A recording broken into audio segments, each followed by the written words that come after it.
Well, it just scares. Pam was crying. It was, Pam's a lot tougher than that. I'm cracking up. She can handle herself. Let me see now. All right, I think I have, Settings. you're good to go whenever you are.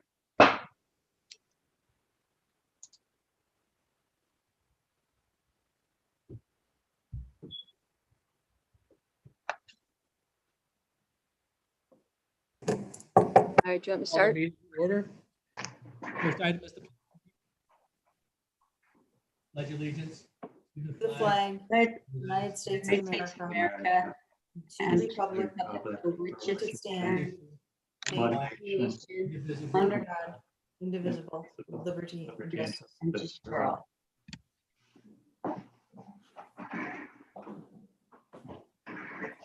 Good evening, everybody. Thank you for being here. Any deletions, corrections, changes to the agenda?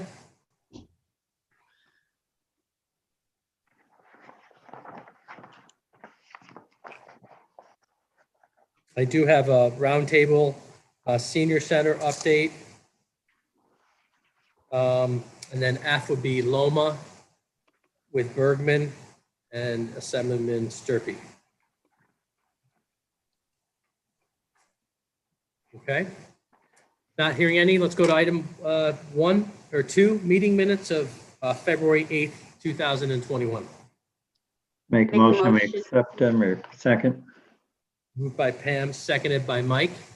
Any discussion? I've got a couple minor changes I'll take care of with Karen. Nothing big. All in favor? Aye. Opposed? Next is abstract 16 dated today in the amount of $376,211.86. Of that, $71,000 is paying for a portion of the senior center construction project. That's in the FSC DPW garage line H. There is a lease payment for the ambulance in there, and that's what a large majority of that 292 is paying those lease payments that are due. So moved. Second. Moved and seconded. Dan and I spoke earlier about the 3,000 in for the recreation, which is a line that we've done to help them through this pandemic. So we're all set. Any other questions? Yeah, I want to make a comment on that. Lori, since Michelle's been doing this is the first year we've taken money out of that account, right? I do believe so, because I talked about that with Michelle actually a couple months ago, and I actually was surprised, and I'm like, no way. And then I looked, I'm like, yeah, it's been 3 or 4 years since we've actually taken anything. Since Michelle took over. And I just want to make a couple comments on the recreation. Even though there's probably other committees listening. It's my favorite committee. I've been doing it for a long time. And they are very responsive to the needs of the people in the village. And it's really been a type of thing where about 4 or 5 years ago, 5 or 6 now, I don't know, the town of Manlius board decided that we were going to put all the recreation committees together. And the people in Fayetteville raised up and said, well, you can put them together, but we're still going to have ours. So it's meant a lot to the residents, and there's been comments that we have too many, or I read a comment in a letter I got, an email I got, over too many layers of government. But in my opinion, the closer the government is to the people, the more responsive the government is. And we're a village board and village trustees. And that's the way I feel, and that's the way I've always felt. And I hope that everybody else agrees with that. Thank you, Dan. All in favor? Aye. Aye. Opposed? Okay, next is the employee health plan emergency plan. We gave a copy of this out at the last meeting. We reviewed this. What we need to do now is set a public hearing on March 8th, 2021, on or around 6 p.m. to review, have a public hearing in regards to this plan. So we need a motion to have that public hearing. So moved. Second. Moved and seconded, moved by Dan, seconded by Mike. Any questions on the public hearing only, not on the document plan? All in favor? Aye. Aye. Opposed? Okay, so has anybody have any questions for Lori, or had they read through it to review? Well, there's a couple where it should say village, and it says town, I guess. Okay, Lori. I'll go through it and, And yeah, and it's on page 6. okay. And then there's a couple other things, but it was just, I don't know. It sort of leaves everything up to Lori. She needs more work. No, actually, a lot of it, I believe, is left up to the mayor. I think things come to us is in the clerk's office more as a human personnel department. Well, it says a lot of stuff in here that the village clerk is in charge of. So- Retaining the records and such, but yeah, I can go over it with you. No, but you'll see it. There's Okay, no big deal. If you read through most of it too, Dan, a lot of it we're already doing. It's just not formalized. We've Right. done it, Pat and Paul and Mike and anybody that's been involved with this. We've just done it, as we've learned to deal with this pandemic. This is more formalizing that plan as we move forward. Because everything you're hearing now is that these strains, these additional strains, plus everything that's happening, that we could have a pandemic. We could be getting a COVID shot every year. Mhm. So this is completely.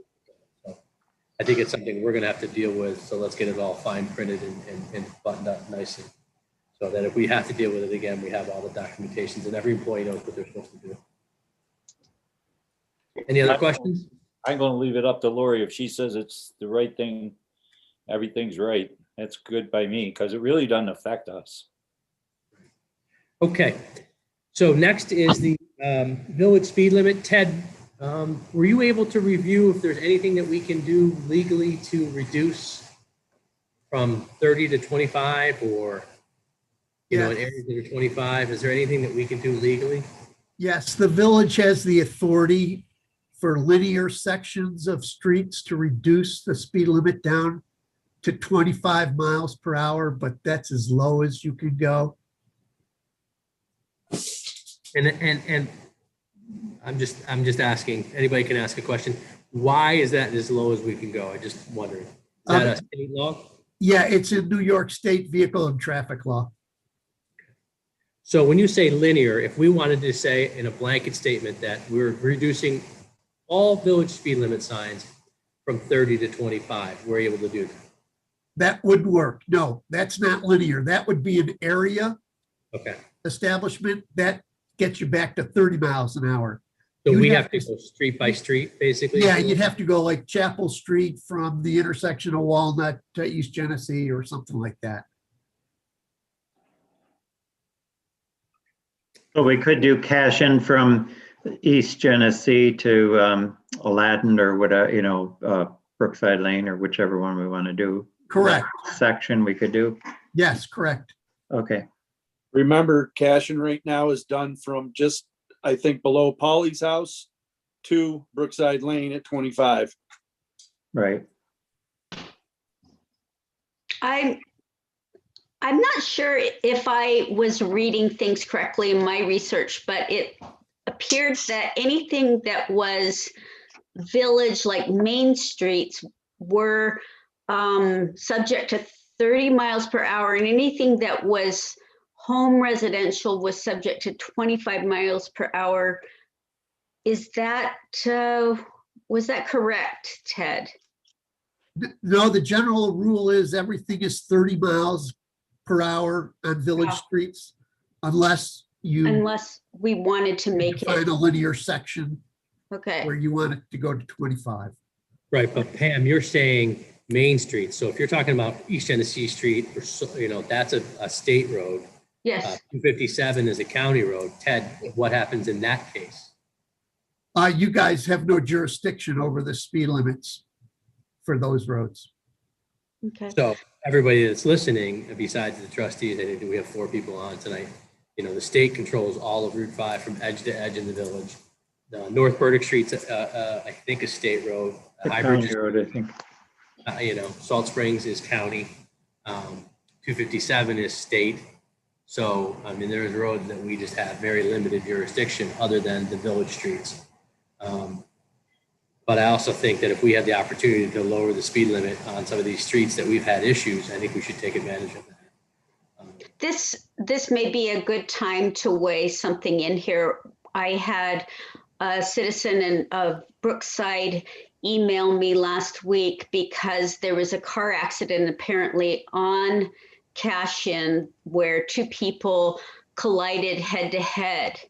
And she wanted, she was just spitballing, but she wanted to know if there could be a flashing light on that curve or if there could be a reduced speed limit, but she was throwing things at me. And I thought that the flashing light, of course, we didn't want to make this to turn out to be something of a city looking thing in the neighborhood, but it was the perfect opportunity then to have the discussion again of the reduced speed limit. So this will come as a welcome discussion then. Just for your information, remember that is 25 down. We are already down to that. Yeah, but if you remember right, at the beginning of that road, there's that conflict. At the beginning of the road, it says 30. I'm wondering if we can take out that, because there are people that still see the 30 and think they can start off 30 and they don't have to start being 25 till later. I think that's Ted's point with the linear. You can go from Genesee all the way to the end of Brookside and make that all 25. I think that's what Ted's point was. Correct. Good. I would only add that if we're going to make changes, and if you use Brookside as an example, then the whole area of Brookside should be changed. I think enforcement will be really hard if we do it in small chunks. I don't know if Ted said we're allowed to do that in a whole neighborhood like that. Yeah, but aren't we able to? Linear. So you could sit there and say, okay, we want to do Veneta. We want to do Cashin from here to there. We'll do the whole block. You could sit there and say, Mike, you could do it that way. Well, that's how I understood what he said. That's what I thought he said too. That would be my only suggestion. I mean, I don't know how many accidents have been on Cashin. I think that would probably be appropriate. Chief, you live on there and were you on that call? Paul?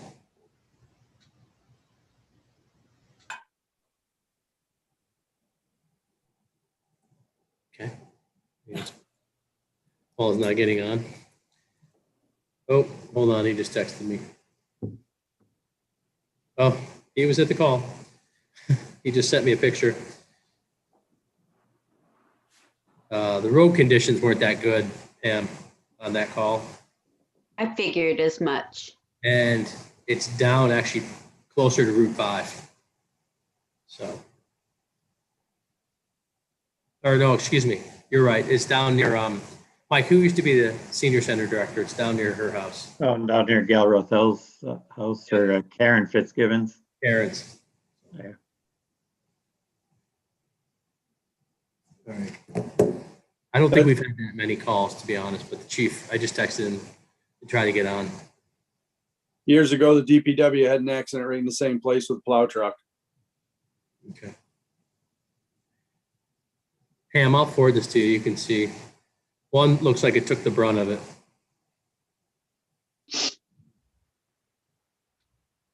Ted, are you in agreement then if we wanted to say rename Woodmancy, Veneta, we could say that block, and that's in line with the law, the state law, allowing villages to do that? Correct. I believe that's Okay. allowable. So if I'm understanding it right, and I'm just trying to understand it, I'm not opposed to anything anybody said about it, but you're talking, am I understanding that we're putting all of Brookside in a 25-mile-an-hour speed zone, or just certain blocks or certain roads? Or if we wanted to do all of Brookside, we would have to name it all of Woodmancy, all Veneta, all the Cashin Drive from Route 5 to to Brookside Lane. Brookside Lane or all of Shady. So if we name my question is maybe for Ted, is if we're naming every single street in a area, are we not making that area 25 miles an hour? I'm trying to just understand it. My understanding, Mike, is that as long as you itemize each linear section as to 25, it's considered allowable. You just can't say the Brookside subdivision is now going to be all 25. Okay, that clarifies it. I just said Yep. that question because if we're putting and I'm not opposed to putting every street at 25 wherever. It's just, can we do it? If we do it street by street, I guess that's the way around saying an area then. Right. Mayor, Mark, Yeah. would we be responsible then to have to put 25-mile-an-hour signs up on both ends of those streets that are linear from like Veneta to Brookside Lane? Because normally we have a 30 coming into the areas like that, and because it was an area thing, it was always taken care of like that. Right. I think we'd have to review that, and we'd have to review, having these signs redone and changed. So we've got to talk about that too before we just do this. But I agree with Mike. I think we've got to look at this and we've got to figure out a way. Maybe we start small and work our way up. We work on the worst sections first, where we're having the most concerns, and then eventually roll this. Paul just said that this was where near the park. Is there anything, Ted, in the law that allows a further reduction if it's in a park area for, where children play? Not that I know of off the top of my head. Schools are specifically Yes, okay. identified, but I don't recall seeing parks. Okay. Here or not. Oh, okay. Can we draft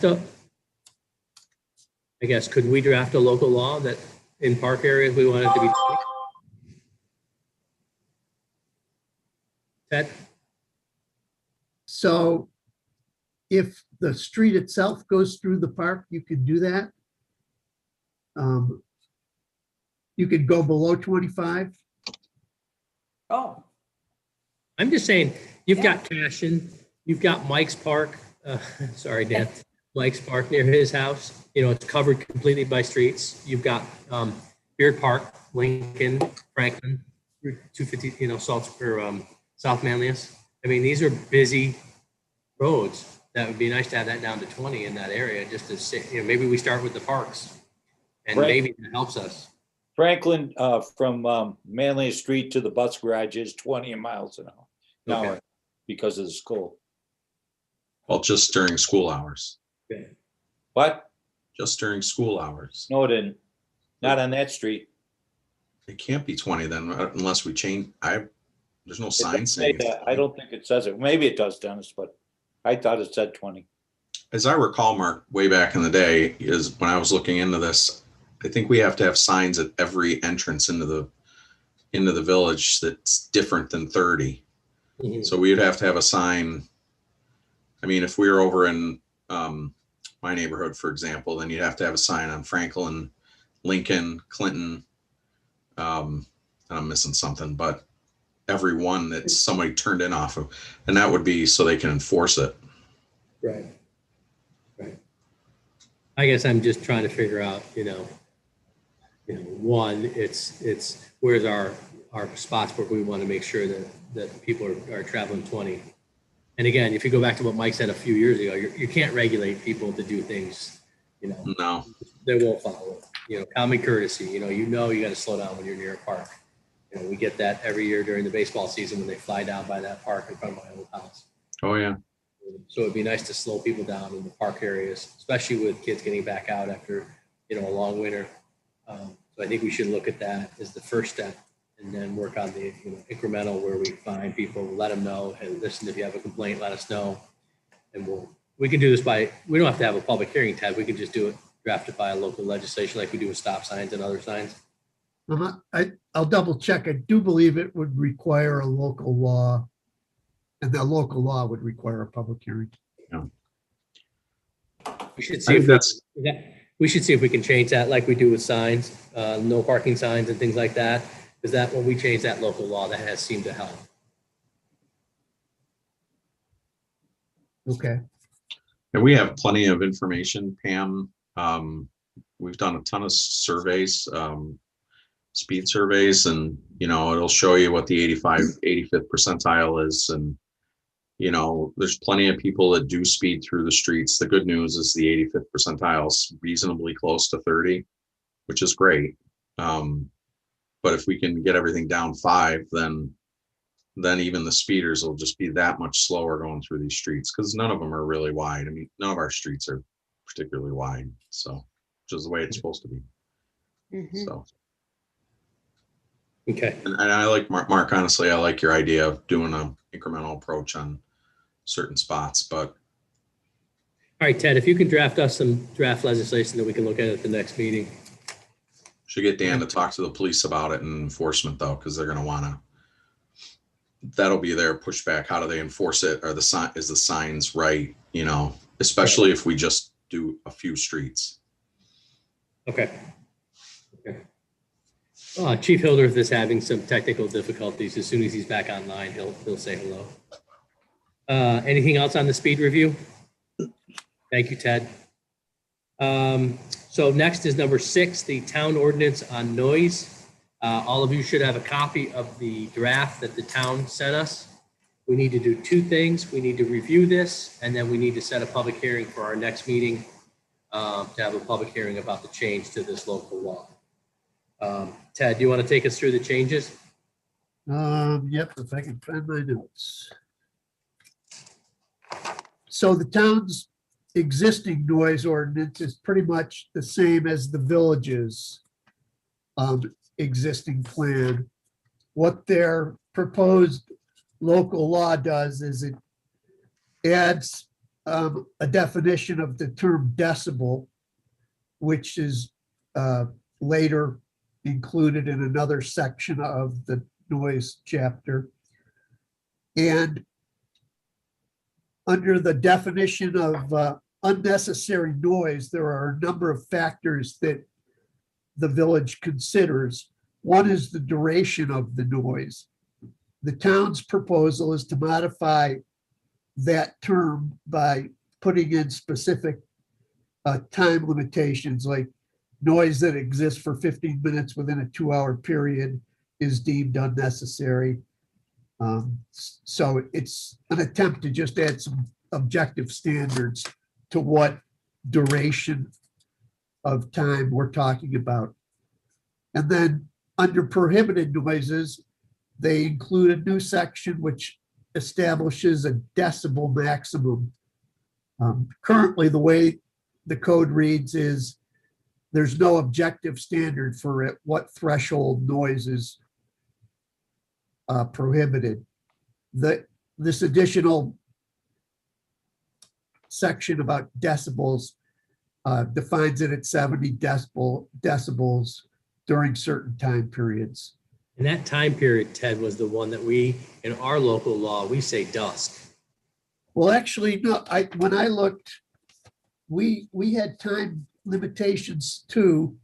In the town's proposal, it's between 7 a.m. and 10 p.m. And then for 70 decibels, and then from 10 p.m. until 7 a.m., it's 50 decibels. Right, but if we don't set a time for, say, the park, say there's somebody in our parks and they don't have permission, but they're using it, first come, first serve, and they stay till 10 o'clock. Now it's dusk, they have to leave. If we let them. That's not it. That's not in our code now. It's 9. There's no noise preventive measures are from 9 p.m. at night until 8 a.m. the next morning. Right. That's the Right. way What it's I'm saying is remember we went through this when we had a person that was in our parks and the police said they couldn't enforce it because we didn't, there was nobody in after a certain time. So we set dusk as that time when our parks closed. I don't know if you remember that, Dan, a few summers Yeah, I ago. do. And I disagreed with I'm just it. trying to make sure that we're correlating what, if it's somebody in Beer Park and they're doing whatever they want and they're saying, hey, I'm allowed to be in here until 10 o'clock. No. Well, but I think it's 2 different things in the sense that the park is closing at dusk and the noise is a timed type of thing. I mean, I see what you're saying, but they're not supposed to technically, if it's in our law, that they're not supposed to be in there until after dusk. Yeah, I And agree it with Mike. shouldn't matter what kind of noise they're making because they could be kicked out or asked to leave the park because of the the dusk to dawn type of thing. Yeah, if the park closes at dusk, it doesn't matter how much noise anybody's creating. They're not supposed to be in the park after dusk. I mean, they can be asked to leave for two different things. One is the noise or to stop the noise. And one is the hours of operation, if you want to call it that, of what they're allowed to be in the park, I guess. I just want to make sure everybody's comfortable with 10 PM. Yeah, and Oh, 7 I'm AM not. because we have I'm 8 not- o'clock I'm now. not. No, I'm not. I want the 9 PM to 8 AM, no noise. I want those as the limits. So you can-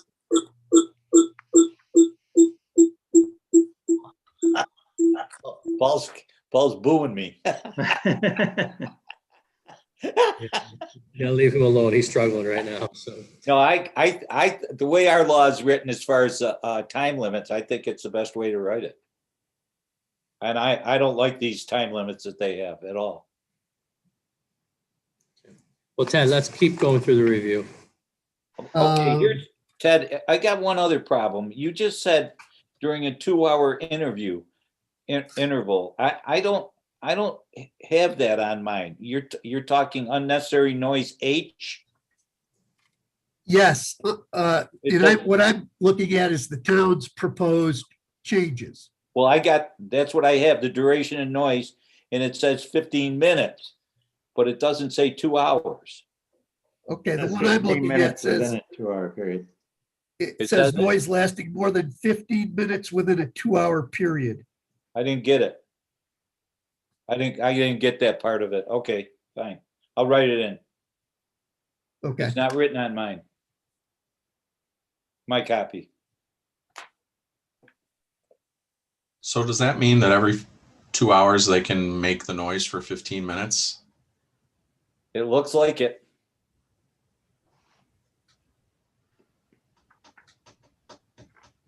yeah.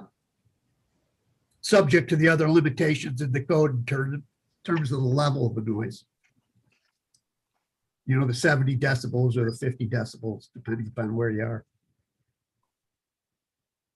How do we measure the decibels? The police have Oh, a there- meter. There's Police a have- meter to measure them with, but I don't know even what the sound, to your point, Pam, I don't know what the sound of 70 versus 50 is either, you know, that's it. Yeah. You're saying the police know? How do, They have a They decibel have a meter. meter. They carry a decibel meter with them. They have There's like a a meter that measures the noise, like, carry with them that tells them what the decibel of the noise is. I think Mike Jones, do you have one by any chance? I do not. No, all of our phones have them. Right, that's the other thing that when I met, the 3 mayors and the town supervisors met with the town, they talked about that on phones now, but that's not as accurate as the one the police carry. So, Now, what happens when they only making noise for 5-10 minutes, right. you know? I mean, do they still have to stop for 2 hours or? And Ted, is it aggregate 15 minutes every 2 hours? So can they go 5 minutes and Yeah, then, they can. and we then are- wait Yeah. an hour and go another 5 I minutes? already checked an hour? that. That's exactly what I said too, Dennis. And who's 5, take a break, 5, take a break, 5, take a break. and who's setting the time, who's going click, they started, Right. click, they ended. The police aren't gonna be able to do that because they're not. It's like you can't They can be there at all times. park a recreational vehicle in your driveway for more than 2 weeks. Oh, okay, I'll drive it around the block. Now it's back.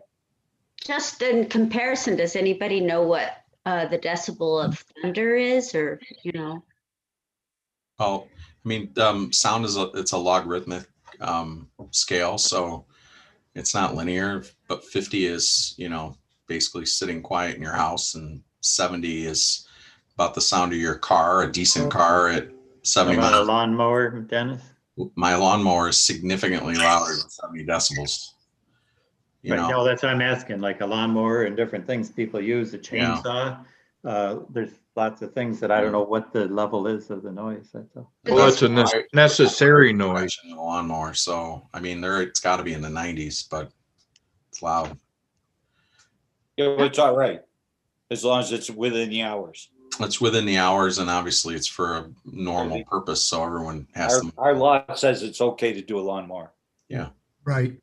Okay, I just, that's a great comparison. I get it. I also think that, Mike, I don't know how many complaints we get a year on noise, but, I know in the past, the majority of it has been for the things happening close to Signal Hill. Other than that, I think most of the complaints are dealt with on the police level rather quickly. Yeah, the noise complaints, you get a lot in the mornings. People starting construction projects too early. It gets hot, so construction companies want to start earlier to beat the heat in the summer, and that's generally where a lot of the noise comes from. Well, And we Mark, do- Sarah Bollinger noted that the sound is measured at the property line. That's true. At the property line. My question is, Ted, I don't know, does the town say who enforces this? Who the enforcement is? Not in the amendments they've proposed. I don't know if their existing code, I don't recall. Do they have fines and regulations like our chapter 13 in our book gives fines and regulations having to do with a lot of the other chapters, but I don't know. Yeah, the town has the fines specifically included in the noise control chapter. Okay, all right. So they either call me or they call the police, depending on the time or day or night. Yeah, and the town's code says enforcement's either by the police or the code enforcement officer. And anything having to do with a decibel reading, I'd have to refer it to the police because I don't have a decibel reader. At this time, yes. What they're trying to do is, the intent of this is, one, to deal with some issues that they've had in the town, but two, be consistent between the three villages in the town. That way that the police department can enforce the noise ordinance so that we're Right. not four different codes. Right. So we're trying to put in, if we want something that's different than what the town has come up with. And Karen, can you let Sarah in?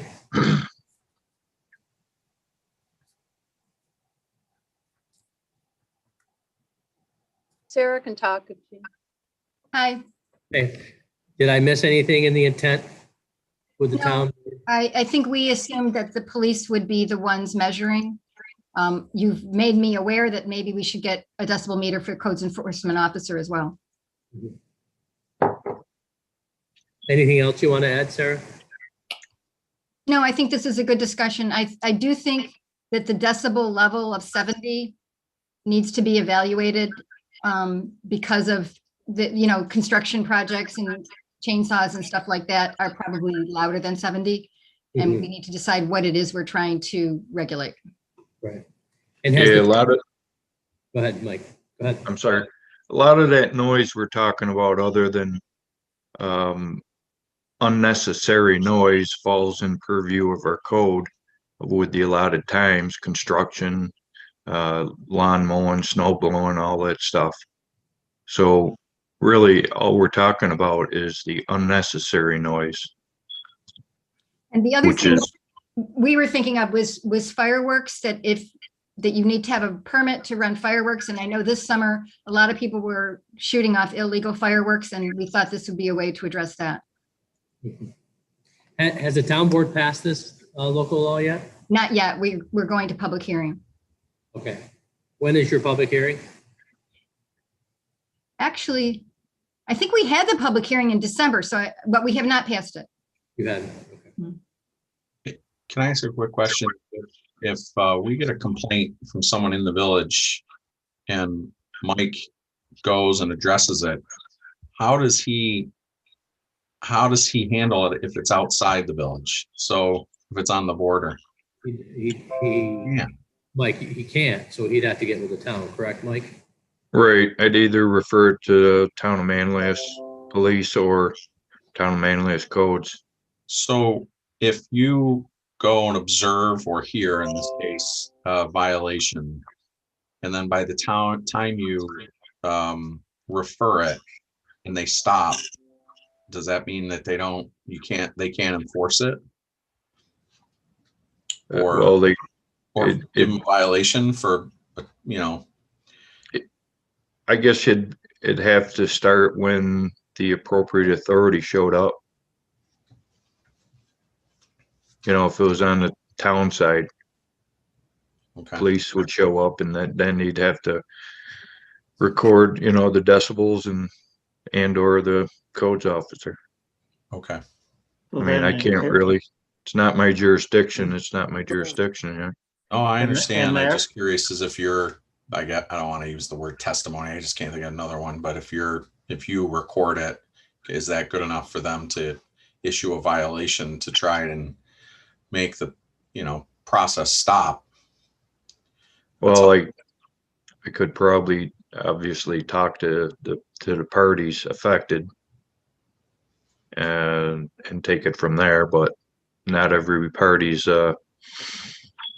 willing to conform. Kind of along those lines, what would be the harm, or is there the possibility that if it was a village resident and the noise was coming from the town and we had very similar or the same noise ordinance, wouldn't that village resident be able to call the town enforcement officer or the police and have them deal with the problem, even though it's a village property and a town property that are right next door to each other? I mean, I would think that's how we would encourage people to handle it. And that's one of the reasons that this is being done, is because that's exactly what happened. Is it was happening on town property, but it was affecting village property. So Yeah. I mean, I don't know if they can do that, but that would be my thought, that we would want that to happen. Ted, my other concern is, like, to me, Sunday morning at 7 a.m. or 8 a.m., whatever, you know, we come up with, might be a little early on a Sunday. 9, no, in our code, it's 9 on Sundays. I know, but I don't think it is here. No, it isn't. And I believe their construction times is 7 a.m. in the morning, the towns. Monday through Friday, I don't think is. Right. I mean, we start construction at 7 a.m. every day with the DPW. So We can, The DPW is according to our law, we amended. can. I understand that we're exempt, but we still do it. The noise is still being made, whether it's for the public good or not. You know what I mean? And we don't get complaints about garbage truck or when we start projects at 7 a.m. So I don't think construction at 7 a.m. on a Monday through Friday is unreasonable. Maybe I'm wrong, but I don't. No, I agree with you, Mark, on that. But I'm just saying. DPW in the summertime is 6 o'clock. Right, and that, you know, Yep. I don't know who made the comment, but we beat the heat too. When it's going to be 100 degrees out and humid, we get them out at 6 o'clock and get them out and get them done as quickly as we can get them. They can, because they're I a village. understand. I understand. It's a village, the village can. I don't think we should change it.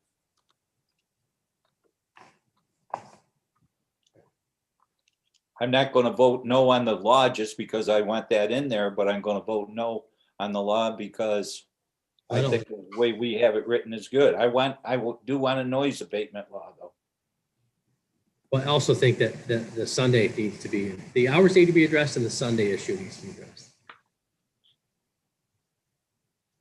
Yeah, because if the police need to have a consistent code, you know, driving through different villages, what's dusk to dawn versus 7 to 9. You know, if it's 7 to 9 throughout, everybody would understand it. You know, they'd be able to enforce it a little better, but that's up to you guys. You know, every time that the town and the village have a different idea on times like that, we always say, well, the policemen don't realize that there's a difference here and there. Well, it's their job to realize there's a difference. I'll go to the police meeting and I'm going to tell them, if we don't change our time, then we're going to go with the time that we have, which is going to be different than the other ones, which it is now. We did that with Sarah, unmute. we did that with the snow plowing and when you can have the cars on the street, when you can't. But you know, it's not just the police that would be confused. It's thousands of residents from either the village or the town that may not know that there's a difference. Correct. Hey, Sarah, have you guys thought about the Sunday issue? We have not, but I think that's a really good point. And then I think we can massage these times between the three villages in the town to get something that we can all agree with. Yeah, I think Manoa already passed it, so we might want to see what they did. Okay. Who is the liaison with the town that's working on it? Is it John Deere? John Deere's been the key person on this. Pat, thank you for sending that. It's Pat just sent a chart on some interesting, levels of noise and decibels, and so I'll have Karen send that to you guys. Should have went to everybody, Mark. Oh, it did? Okay. I'm sorry, I have the luxury of looking at mine while you sent it, so. No problem. So I'd like to table this, Ted, until we get a little more definition, and we'll talk to John Deere from the town. And then I think we should spell out the hours in this a little bit better than what's spelled out. Maybe mirror our village law right now presently in this draft law and see what we come up with. Okay. Okay. Anybody else have any questions or comments? Okay. Route 5 crosswalk. I think most of you have seen the letter that we received, or that was in the Eagle Bulletin. So it got me thinking, and I was looking at it. The resident lives in Redfield, and then I was thinking, if you live in that neighborhood, where is the crosswalk where you would go to get across Route 5 to hook into our system? And that brings you all the way down into the village in front of the bank, and then you cross there. Brookside or Southfield can use that same sidewalk and go all the way down. I'm just trying to see if the village board thinks that we should be adding a crosswalk in that area, because we're going to have to ask the DOT for permission. We did ask the DOT for permission back. Karen showed me a letter, and they denied it because of sight lines and some other things. But I wasn't sure if we wanted to put one in a certain area near that area, or we thought we were covered with crosswalks in that area. Because right now, Brookside, if you come out the main entrance, you go across. If you come out Cashin, there's no real, is there a crosswalk there, Pam? Yes, there's a crosswalk there. Okay, do we have signs there? Yes, there is. Go ahead, Pam. There's a crosswalk at both places, but at the main entrance, there's one that has, it has more reflectors and things like that, whereas it would be nice to have the reflectors and everything at both spots. You mean the light? The lights? Yeah, because we had the light put in. We Yeah, requested that from the DOT. Yeah, but the reason that is because of the sight distance coming into the village. That's why they put the yellow lights there. We should have yellow lights in the middle of the village at the crosswalk that we have. I would like that. The crosswalk at Redfield and Cashin, that was done years ago. I think it's an illegal crosswalk, but the Okay. state's maintained it since it got put in, but there's absolutely nothing there. And to your question about the lights, there is a thing with DOT for the flashing crosswalk lights down by Academy, but they just haven't done it. I know they were going to plan on doing it last year, but it never got done, and then COVID hit, so. So Lori, I think we should draft a letter to the DOT requesting that the official recognized crosswalks in the village, that the village is requesting that the DOT confirm those locations, maintain those locations, and where lights are applicable, add those lights when they can. But do we think there's another crosswalk? While we're writing a letter, do you think there's another area that would benefit from a crosswalk that we don't presently have? Okay. One of the things that would make our village the most walkable is crosswalks, especially if we have a major interstate going through our village. the more crosswalk worthy we have ourselves. Right, but like Dan just said, sight distance is really, on that, because it's Route 5, the sight distance, they control where we can put them, where we can't put them. So I'm confused. Everywhere else we want to put one, we have them. If that, No, I mean, oh, go ahead, Pam, sorry. no, you go ahead, Mike. No, I was just thinking, in my own mind about where we would add one, because we have one at the main entrance to Brookside, if you want to say that, on the very east side, and we have one at Cashin. If the 547 property was developed into something, whatever that something is, it might be nice to have something along that area, because you would have people potentially wanting to cross in that area. And that's about halfway maybe between Cashin and the one at the bank at the main intersection in Fayetteville of 257 and Route 5. So, that's a potential one, but I guess we would have to see what develops in that property to see if it would be. Right now, I don't know that it's necessary because it's a vacant piece of property, or, abandoned piece of property. Oh, he's freezing. I was just thinking of, and I agree with what you're saying, Pam. I'm trying to think of how we get them, like if they're in front of, say, the Honda dealership and they want to go to Nice and Easy, there's not really a you can cross, but there's no official crosswalk there. And I'm just wondering, because you know what kids do, if they live on that side, they're going to go down there and get something to eat or get something to drink. And I'm just wondering, everywhere else, we have pretty good crosswalks.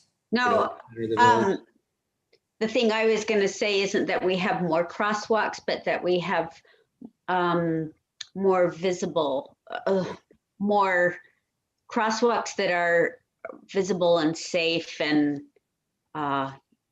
because I find that some of the crosswalks are less than, for instance, the ones that are at Cashin get rushed by a lot of traffic that like to swing around, and people who try to turn left into Cashin, traffic try to go speeding around vehicles, and people try to walk their dogs from Redfield across, and it's just not the safest of crosswalks. So I just think that the crosswalks need to be a lot safer. A guy from Salt Spring sent me a video of in front of his house, and the car went right around another car, and they were both going excess of 30, and they just went right around them. And it's just crazy. Yeah, I know that we have a state law that we are not supposed to drive on the shoulder. We're not supposed to drive there for a reason, and that's the reason. Okay. So back to the original question, is there any interest in adding a crosswalk in any section of that area? So we have one right now, presently at Cashin. We have one at the Brookside, and then we have the ones in the Four Corner intersection in the Village. Between that intersection and the Four Corners all the way up to Cashin, is there any interest in any other area?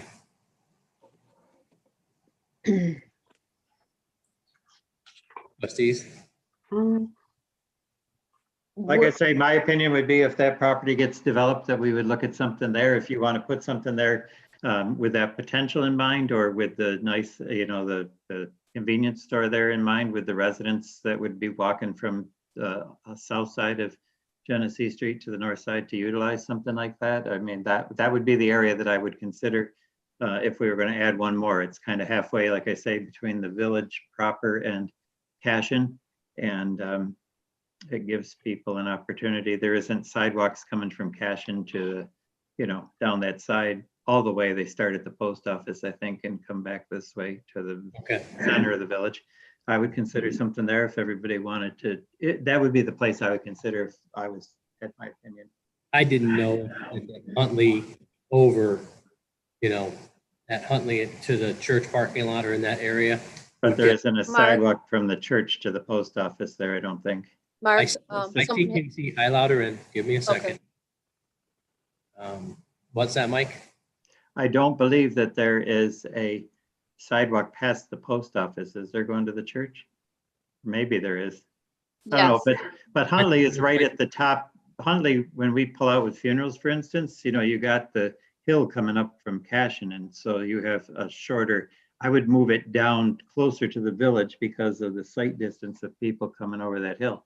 then you know they come faster than what they're supposed to, but I don't know a way around that either, you know what I mean? So that's the only reason I would move it closer to the nice and easy location or down that way a little bit farther from Huntley itself, that's all. Well, again, I just hadn't, I think the resident brought up a concern that we should look at, but I hadn't, thought about it because we hadn't gotten any emails or letters or anything. So that's why I just wondered if any of the trustees had gotten anything or heard anything or had any ideas. 1 second, Pam. Casey, yes. Sorry, it took me a second to see you raise your hand there.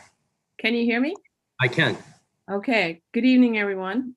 I appreciate the opportunity to address this issue. Thank you. I think partially it's been the discussion around the 547 development that helped raise this issue as a pedestrian safety concern. And following those meetings, this was something that was emphasized a lot in the recent amendments to the proposal for 547 with at best, let's say 2 years timeline, and that's the developer's projection. If this was to be approved now for construction, we wouldn't really be talking about a crosswalk for that area for a long time. And, I think we could all agree that 2 years is probably a very optimistic estimate. And if we think about the fact that part of that was tied to what might happen someday with Tracy Lumber, that area, that whole sense of development of what will happen there on pedestrian safety is an open question that will take a while to resolve. So what about one between the post office and the cemetery, which wouldn't affect any private property owners with lights, something like that? I think that kind of provides another opportunity for the best crosswalks we might be able to come up with that will do the most to calm traffic on Route 5. And I think what Pam Ashby started out saying is everything that we can do to mitigate the problems with traffic on Route 5, that's something people really want in our community. And I do really appreciate tonight's conversation about this and about the speed limit. So thank you.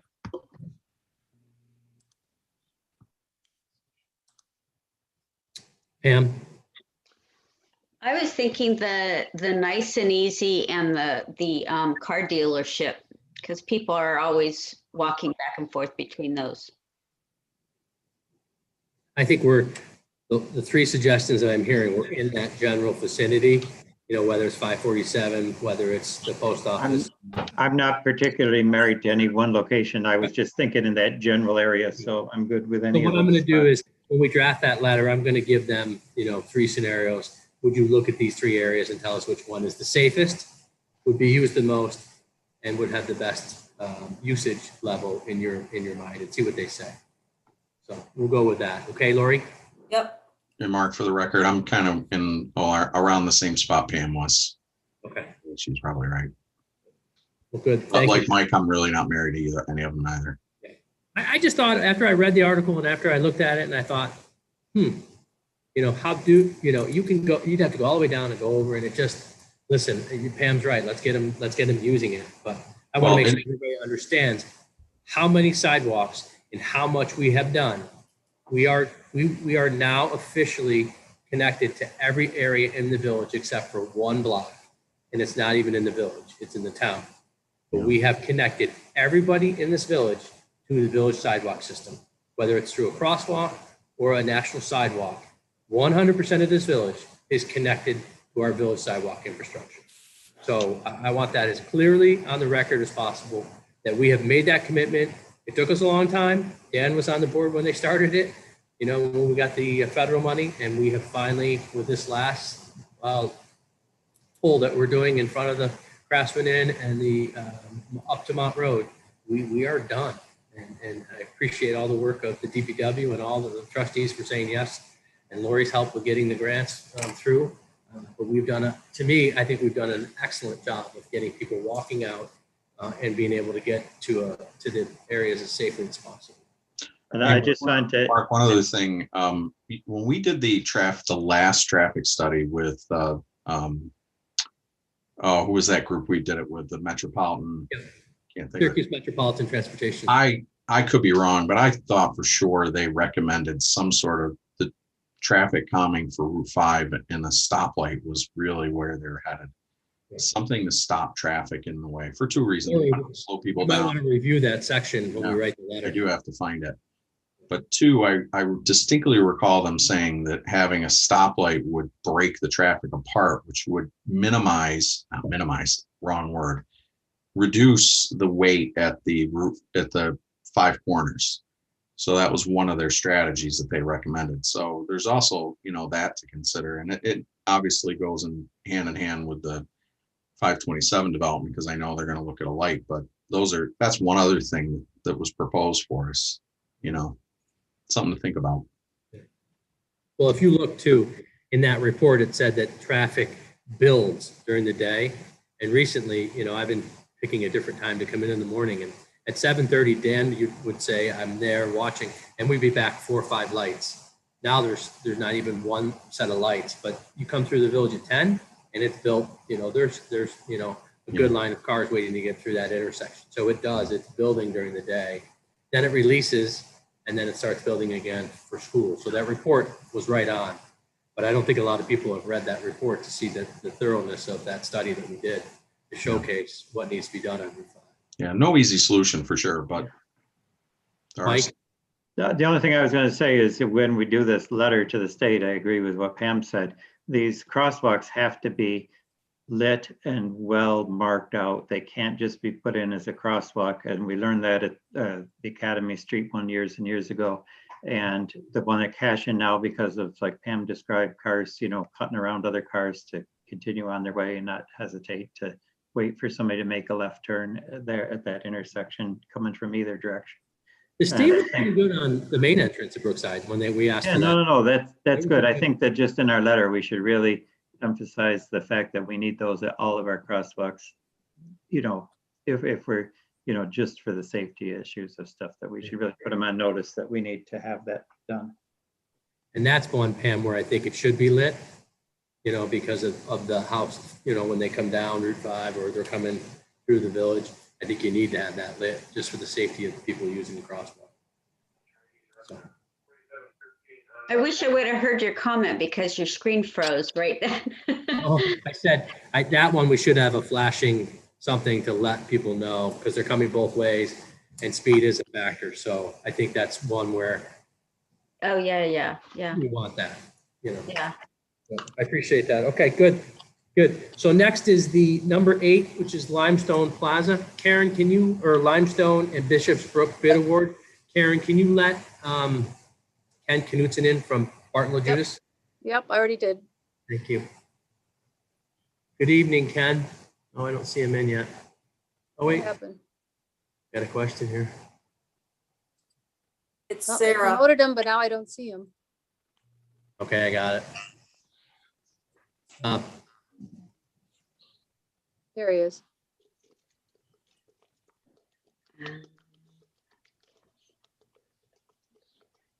Dennis, Sarah typed in that she thought that SMTC report did say about a crosswalk or a light there. So we should look at that report, Lori, when we make the letter to the DOT. Okay. Good evening, Ken. Hello, all. How are you Hey, tonight? not too bad. Just a question on that, listening to all this and coming through there a couple times a day. I know it's Route 5, it's a state jurisdiction, but any opportunity to lower that down to 30 miles an hour when you hit the village boundary? We tried that. We requested that and they denied it. They denied it. I think we got him to go to 35, if I remember correctly. 40, yeah, we did. Yeah, it's certainly 40 now. Yeah, but they denied it. Try again. Yeah, I mean, with new development, I don't know how long ago you asked him, but that crosswalk at Brookside is a disaster waiting to happen for the reasons you talked about. Okay, so this is the Bishop Brook and Limestone Creek stream bank and riparian buffer improvements. Riparian. You want to explain, Ken, what happened? Or you want to go through your recommendation of award? Yeah. We received 4 bids. Slate Hill, J.K. Tobin, Marcy Excavation, and Paragon Environmental. We broke it down this time a little differently. We went with a base bid Then we went with alternates A1, 2, 3, and 4, just so that we could see what the price breakdown was. So here's the letter. Yeah, I can cover it from there. So this was a rebid. We bid it just over a year ago, and since then had spent quite a bit of time working with the DEC and the Corps in particular to get the permitting in place, both at the limestone site and Bishop's Brook, which allowed us to put quite a bit more definition in for the contractors to bid this, to understand what they needed to do, what they could do in the streams. Also, based on that first bid, we met with the village, and again, there's a local match associated with this. There are key pieces of this that the grant is funding. So the base bid here would be the two highest priority items, that being removal of the large reoccurring gravel bar below the big bridge at Canal Landing Park, including a cross vein above that. And then the Bishop Brook South inlet improvements are at the entrance to the ones to the stretch up there. And that end sections or outlet rather for that culvert's in very bad condition. So again, as the mayor mentioned, four bidders. Slate Hill was low on base bid. This miscellaneous work allowance is a mandatory $20,000 that each bidder included in their bids, and then what that does, it covers any unexpected items that may come up, and you can draw off of that if needed. So base bid low apparent $368,000, and then there were 4 additive bids. Again, not knowing exactly where the cost would come in. This low bidder, Slate Hill, who has agreed to accept the award, came in very good, allowing us to now take a look at what budget's available to award the additive bids. The bank improvements are the collapsed section adjacent to Canal Landing Park. Came in at $51,000 with the low bidder. The Bishop Brooks North Outlet improvements are again at the opposite end of that stream, open channel stream section. Culvert improvements, headwall improvements, and rail improvements down there. And then added a bid A3 on the town hall side of the park before you go over the bridge over the feeder. There is a large area of non-native species, and the intent there is to remove all those and put in native species and plantings, that being the riparian buffer zone, to help improve the water quality in that area adjacent to the creek, stabilize its banks. And then the fourth item here, that section between the two culverts on Bishop's, quite a bit of bank work. The low bidder in this case came in at $249,000. So again, adding these up with available budget, we would recommend that the board consider award of base at $368 plus priority 1, 2, and 3 under the added bids for a total of $585,000. So just to recap, because Lori's going to ask me this question. So the grant was $699. 522,000 of that was the federal grant. 177 of that was the village's share. We received a grant for 85,000, 35 of it from Assemblyman Sturpey, 50,000 from the Senator DeFrancisco before he left. So we have 85,000 that can be used towards our 177 match. The total for B&L for their project administration and everything that they've done through this process with construction is 116,000. That leaves $563,000 with our grants left. The project is 585. I did speak with Assemblyman Sturpey's office today. I am going to be requesting a capital budget request of $250,000 to finish this project. But if not, we're going to have to figure out how to do alternate 4 by ourselves. But Assemblyman Sturpey's office did say that they're just starting to put their capital plan together, and that he would, I need to write a letter showing him what's going on, and then he will put that through his committee and see what we can do. So we do have the money. as part of the grant, along with Assemblyman Sturpey and DeFrancisco's grant now within the grant budget that we were allotted. So the BNL has made a recommendation to do base bid plus alternates 1, 2, and 3. So we need a motion to go ahead. Construction would not start until May because we have certain permits and things that have times when we could be in there or not. That also gives Pat time to mobilize and do things that we need to do on the village's side. So, Make a motion. make that motion. So moved. Second. Okay, moved and seconded. Any questions? Can you put that back up on the screen, the bottom, the actual document and the breakout? So Mark, if I understand it, we have a shortfall between what we have of 20,000 Yes. roughly. Yes. So that's the gap is what you're saying. Well, no, if we wanted to say do this A4, which we've left out, we would have a 269,000. Okay, but the one that you're, we have a motion on is the 585. Right now, we have 563,000 available. And we're at 585. So 22,000. Yep. And that, I guess that, how are you thinking we're going to make that gap up? We've got to look, I've obviously got to sit with Lori and go through how we're going to do that. But right now, usually we would pull that or we would do some type of in-kind or something. So we just have to work through that. My question is only, just quickly, so we get the 522 for the grant, 85 is coming in the SAM, probably the grants that we got from the Senator DeFrancisco and Assemblyman Sturpey, right? So that's 607, correct? Hold on. Pull that up, Lori. We had your spreadsheet, Lori, that you gave us. No, yeah, that's, I don't have it, I'm sorry. I just I've want to got make sure, because if it's, if the bid we're accepting is 585, and then what if 116 for engineering is what we have to date? Hang on. No, that's the total. No, that's the total that was in the spreadsheet. That's construction too, Lori. Because, I mean, we've already have over $100,000 for But that's engineering. a not to exceed number, so it wouldn't exceed that. No, I mean, we are up to this point, we already have that. All right, just to clarify, I Okay, think you're all seeing this.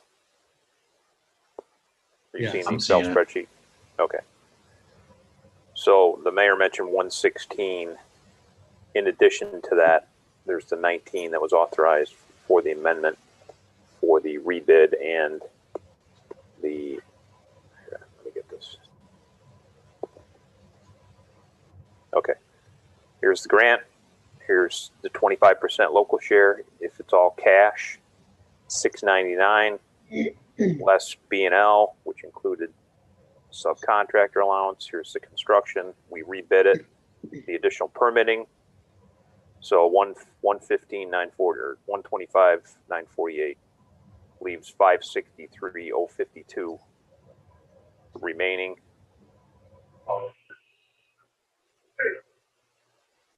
You've got the grants down here, the 85,000.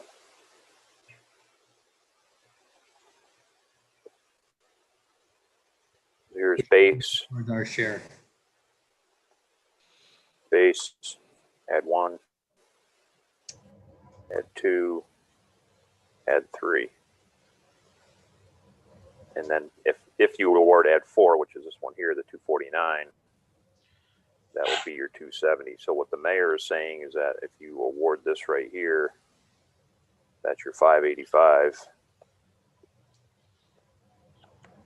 And the additional 20,000 is available. And as we talked to the contractor about this number, we also talked about timing of this and the ability to get more grants to apply towards that. But I want to just share this bid tab again. And if you are looking at it, one thing that was interesting is if you look across the board at these additive items, they're pretty consistent dollar wise. Okay, and then you get to this one here, and it appears that Slate Hill, in this case, backloaded.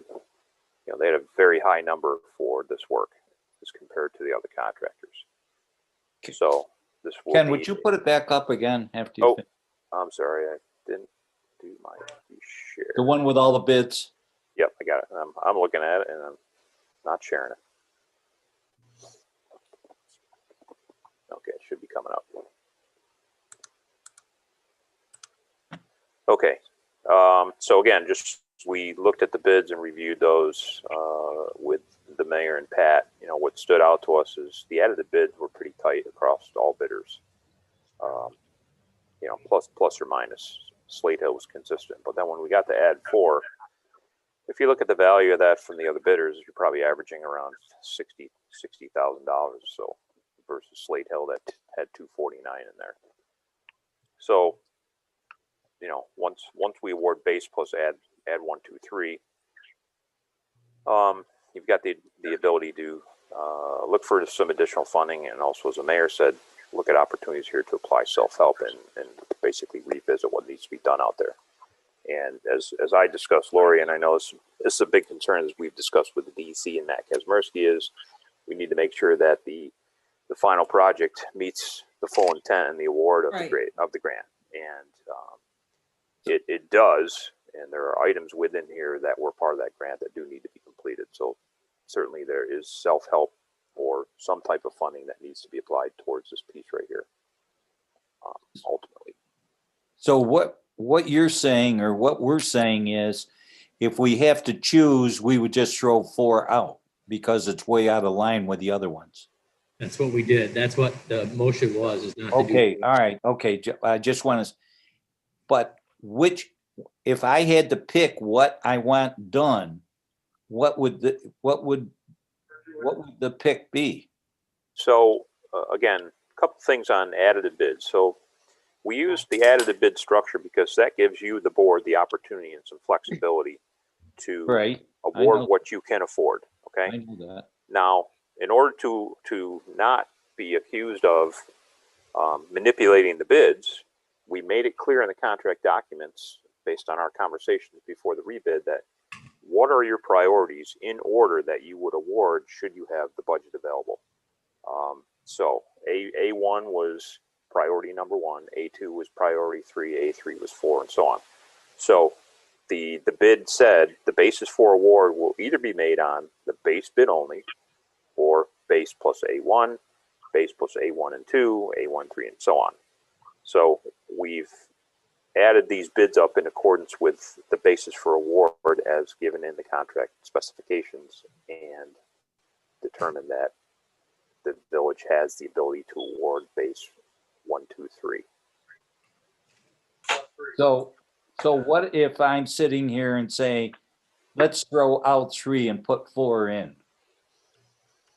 And we're 220,000 short. I know we are. Then you're not awarding the contract in accordance with how it was indicated it would be awarded. Okay, sorry. Thank you. Why is there such a variance in A4 between the bidders? We, Chuck and I think it was Chuck, I don't think Ken talked to him, but we went back to the general contractor that was the parent low bidder and said, we want to make sure you're comfortable with your number. The village may not award A4. They said they are comfortable with their number. They hope that the village would do it, but they're comfortable with their. Well, there's also a large variance in the top 3. My feeling, Dennis, is that 200 should have been up in the base, and that number should have been 49. And they still But to Dennis's point, it doesn't make sense up above either. So, I mean, because they're for No, if you add 200,000 to that number, they're 568. No, I mean in the total, the bids up above. I get it. They're 568. They're within range, and then This numbers 49.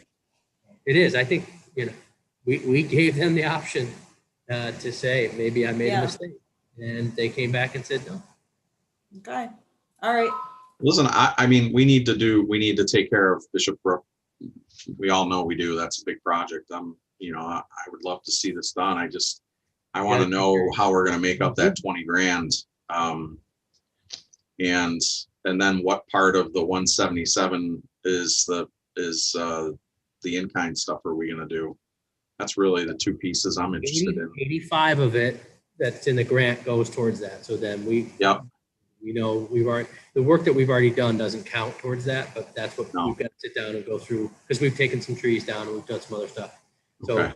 between Pat, Chuck, and Ken, we have to go through and look at that list and see what we can do. So we got basically 95,000 of in kind that you still gotta kind of sort out. Is that what you're saying? You'll have a lot more than that. You're gonna have exactly what, you're gonna have $177,000. I mean, but the bottom line is we're into it. We have to do it. We've spent so much, these bids are so much better than they were. What was J.K. Tobin, the low bidder at $900,000 the last time? Yeah, there's. We're gonna. Well, no, I mean, don't get me wrong. I'm No, not. I know, and I'm the first one to tell you. You know how conservative I am, Dennis. I mean, Mark is probably cringing, thinking, "Oh my God, what's she gonna do?" But I'm like, okay, these numbers are workable. I don't know how. Well, I will figure. I know we can. I would only suggest we're going into budget season that maybe this particular year we have to make some decisions for this particular year to pay for it. And I agree with that. Not permanent across the board things that every year, but in this particular year, I think we're going to need, especially with our, with COVID and some of the impacts that we don't know, it's probably time to really make some harder decisions. That's all. Right. Yep. I think we need to close that budget. We can't borrow for it, obviously. So. Okay, so I have a motion and a second to award the bid. we need okay, any other discussion? All in favor? Aye. Aye. Aye. Opposed? Thank you. Thank you, Ken. All right, thank you all. DPW, trustee Small. Okay, we have our projects list here. So we have things that are ongoing. The DPW under lockdown continues. If anybody needs anything from the DPW, blue bins or any questions, they're welcome to call 315-637-6065. Sanitary sewer calls, the county WEP and or the DPW can take homeowner sewer calls, and the DPW will notify the county of any sewer calls that they go on. It's an agreement that they have with the county when we leased our sanitary sewer system. And the DPW should always be the first call when there are any issues, and we will work with the county on the calls. So that's just a little information for residents. Pat, so far to date, are you feeling that this agreement that we made with leasing our system is working well? Yeah, by what I hear, the county's going to be going in slip lining all Brookside area and doing that. So that's going to really improve that area. And we discussed that about the county and crossover services with us going to homeowners. And during the day we're there, but on weekends, if we're out plowing on weekdays and stuff, we can call the county in to help out with the homeowner situation, which is going to be a win-win for everybody. So I just wanted to make sure Pat and I had a discussion. We don't want village residents. Village residents right now, if within an hour, we're there. And I just want to make sure we keep that service there. I don't want to count on the county not showing up in time. So Pat and I talked, and I think we have a system set up where, we'll at least make sure that we have coverage, or at least everybody's communicating so that the village resident is being taken care of. So, thank you. Baird Park Pond and clearing of the snow. The DPW has been working on that as time is available with the snow plowing and other duties necessary during snowstorms. Baird Pond obviously is not our #1 priority. The streets, sidewalks are. The other thing that Pat sent an email out to, I believe, everybody about was the lack of respect of people that are using the pond when the DPW is trying to clear the pond, and the safety issues involved thereof. So we may have to work at that a little bit more. We may have to create some kind of barriers. We may have to create some kind of a way to ensure that the workers feel comfortable clearing the pond. If people are going to be on there and they're using snow blowers and things, which anything could catch in a snow blower and knock into a person, we have to look at that, and that's part of their responsibility, but their responsibility is to keep people safe. So we're not going to have a cleared pond if people don't cooperate with the clearing of the pond also. I don't know if anybody has any thoughts or suggestions as to what we do, but You know, it's just unfortunate that people just won't get off for a short time so that we can be cleared and they can go back to skating again. I was going to bring that up during roundtable. Go ahead, Pam, where are you going? No, I think it's a shame that they can't quite understand that. So, No, I know, it is. Just so you guys know, I did post something on Facebook as a courtesy reminder, so hopefully that will get out. That'll be helpful. Anything can be helpful. Yeah. And if we see people, we should remind them of what's going on. Exactly. I'd be happy to go over there, Pat. You know, I mean, if you call the, just call the police number, I would be happy to go over and not negotiate. What I'll do is I'll come over and I'll say, hey, we're going to clean it. This place is closed right now. I live right there. So if Mark's not available, I'd be happy to do that. And, Yeah, our biggest issue was not to cause. and at the same time, I would have the police there. And it would be not on you, it'd be on me. Yeah, I just wanted to make sure you guys understood. We don't want to conflict with the taxpayers and whoever's out there skating. I want to make sure our guys know that if this happens and they're up there, that they need to pick up and remove themselves so nobody gets hurt. There's no incidents where anybody gets pissed off because we're not doing, you know, we should be out here skating. It's our free time to go do it and all that. So just be aware, if we have to, we're going to pull off the ice and then we'll go back there as soon as we can the next day or whatever it needs to be. And your men did the right thing. I'm happy that they did the way they handled the way they did. But I'll be happy to come over. I'm usually around anyway. I'm locked in the house because of this COVID thing, so I'm available. But that, to a little bit to Pat's point, and Mike, let me know if they get a chance to do it, they've got a chance to do it at that time. You know, you never know. The next day a snowstorm could pop up. We could get freezing rain. Something could happen, and then they don't get on it, and then we're going to get. So I think we've got to figure out a way. When we go to clear it, it's closed.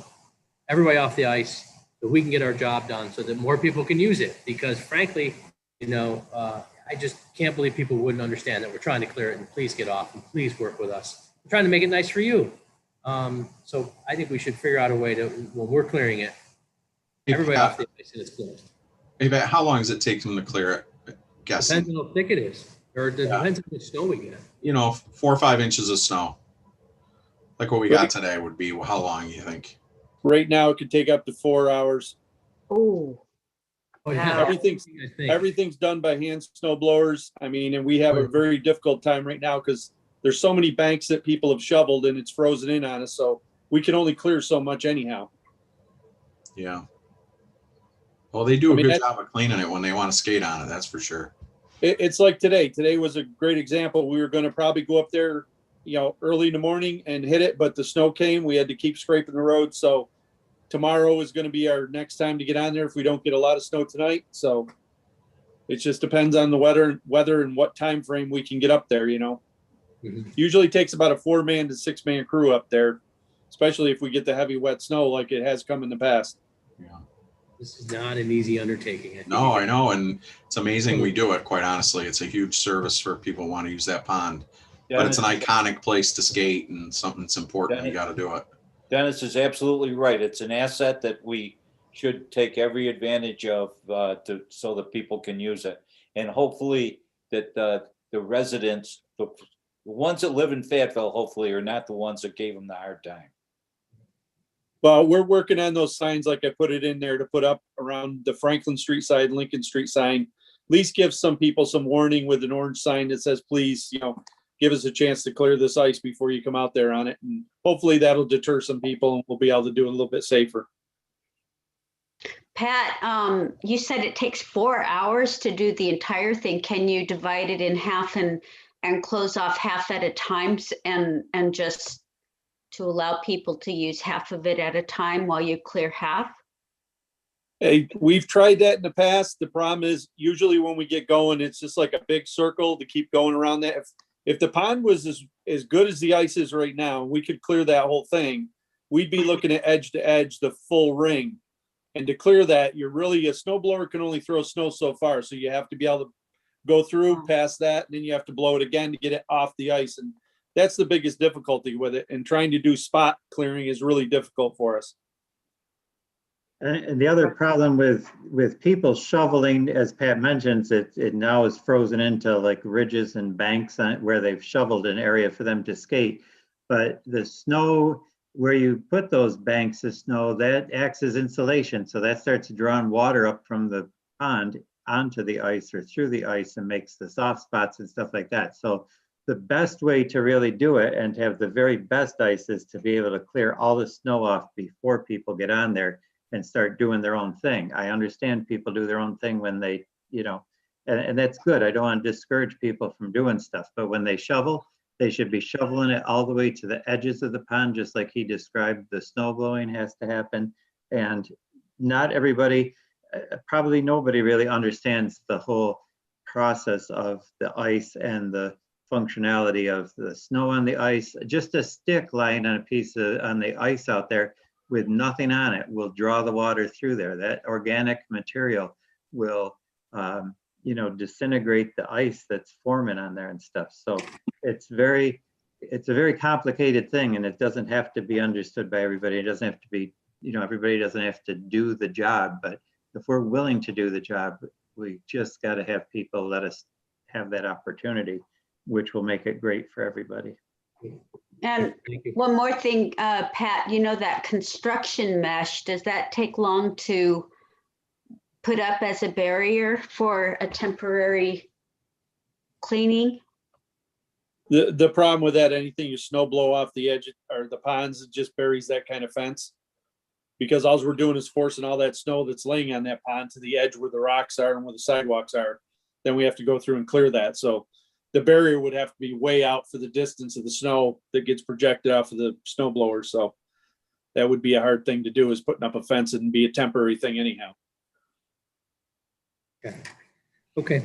Number 4, Mike. The other things on the list are ongoing things that we've discussed at previous meetings, the Ledyard Dike cleaning and around the 92 bridge in the spring, the park path from Cashin Drive to the new play area and the removal of the tree that was cut down in the spring, the sidewalk along the on the west side of Mott Road, where we have to finish that one more block as you described earlier, will be in the spring. The limestone Bishop Brook contractor bids, we just discussed those. The bridges on Walnut Street and the West Franklin Street are continuing, and we were looking at grants for that. We are, yeah. We're in the process of applying for a grant. I call it the Lori Corset approved grant because it's 98% funded and 2% match, or 97 state, 3% village. So that was a absolutely okay one to go for. Okay, that's good. And then the right-of-way permit that we've talked about.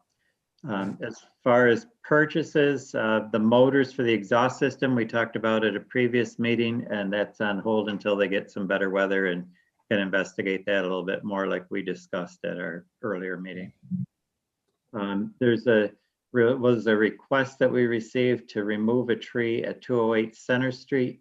Again, that's a tree that we've looked at several times in the past about removing. It's now causing some problems for the homeowner. It's a village tree.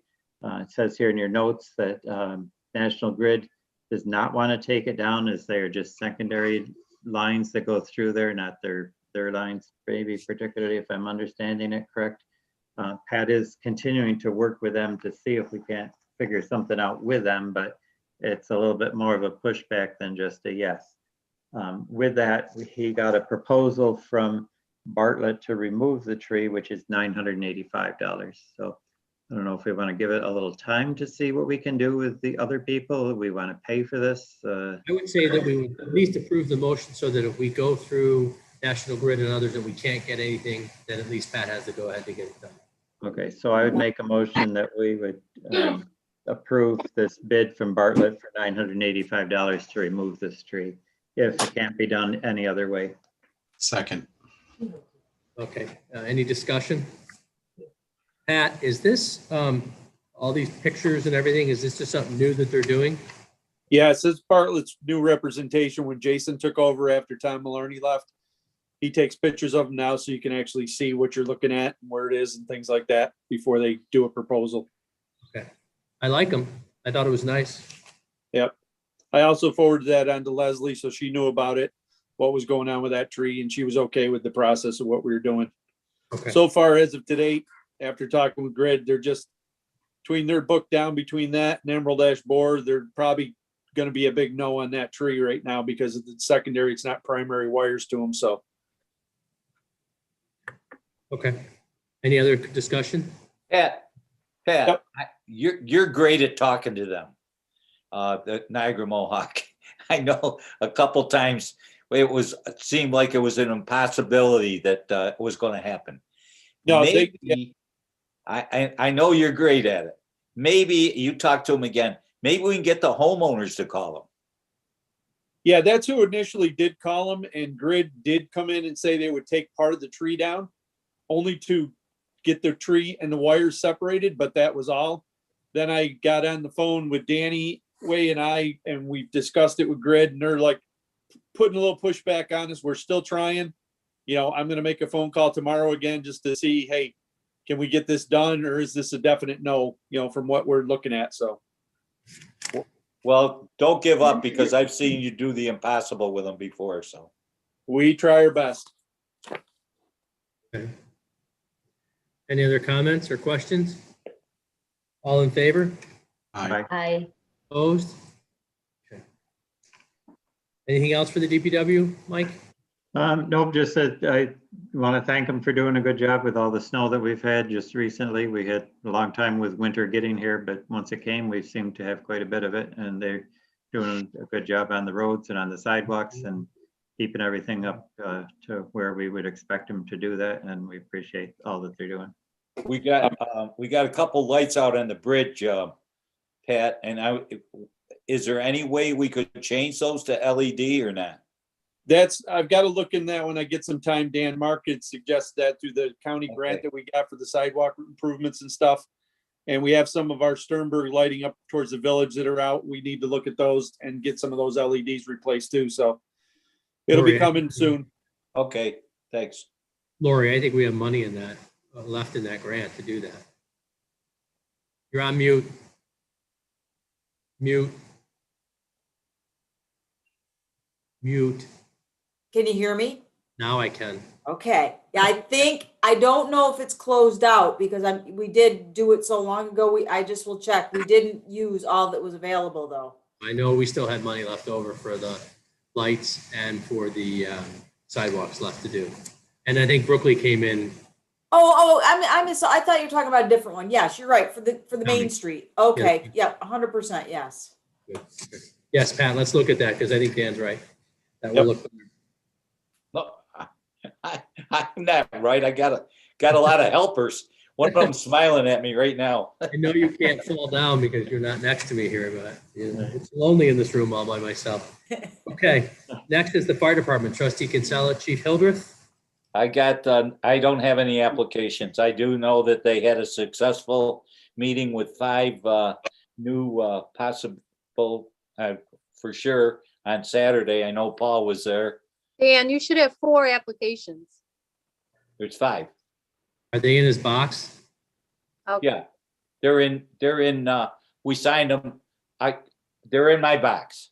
Aaron, if you bring them to me, we can do that. Chief, let's go to number 2. I did them already. They haven't been approved. They're for tonight. No, I did them last week, 2 weeks ago. No, they're new Yes, ones. I did. They're Every new one of them. ones. Dan, they're new ones. Oh, there's new ones. Yes. Ooh. Oh, sorry. I'll be right there, Mark. I was there I was there for 2 hours today and I didn't see those. Chief. Yes, sir. Number 2 on your list. Number 2 on my list, the pickup truck. Yes. So we'd like to buy a pickup truck out of our capital reserve fund to replace the brush truck that we sold last year. So this is a state contract bid. The bid award is on the stuff that you sent out today. It is. It's from Denoyer Chevy. That's where we got the Tahoes. It's $39,597.50. That does not include a plow, which we've talked about. Pat, did we get rid of the plow that we had left over? Did Pat leave? Pat, did we sell our plow that we had left over, that we bought a new one and replaced it with the Boss? Yeah, we traded the Fisher in because it was starting to have issues. You wouldn't want to put that on that truck anyhow. Okay. Well, I'm not sure we want to do it, but I did get a second quote today from Boondocker, and that's where Pat gets his plows. And they were, I'll say, substantially cheaper than Denoyer, adding it on at the dealer. So for now, if we just go ahead and if we can get the truck, that'd be great. And we'll worry about the plow at a different time. Okay, so we need to make a motion to go ahead So and moved. make this purchase. Second. Lori, you and I just have to look at the reserves and the budget. Obviously, we're responsible for 33%, the town is 67, so we just need to go through our reserves and look at that. Any other questions? How long does this take, Chief? It's in stock, Color? red. 4-door, 2,500 pickup, so it'll tow the big trailer as well. So What is red hot gas mean? it's colored red. I don't know why they call it hot red, but it's red. Any And other? it's gas because it's a gas truck. It's not diesel. Oh, okay. So red hot gas crew cab. Okay. Correct. Mayor and Paul, Yes, can I sir. break just for a second? Paul, do you know if that has been outfitted with a plow package on the truck? I don't have a copy of the window sticker. It's got the tow package on it. I know that. Okay, Any you quote- just might, Go ahead. want to check with them, see if it's got a upfitted for a plow package that just gives you some extra stuff for the weight of the plow up front and stuff. Yes. And I'll get a copy of the window sticker and we'll have the truck anyway before we do the plow. If we do the plow. Okay. Okay. Any other questions? All in favor? Aye. Aye. Opposed? Okay. We'll go back to applications. So the first one is Alonzo Dunnigan.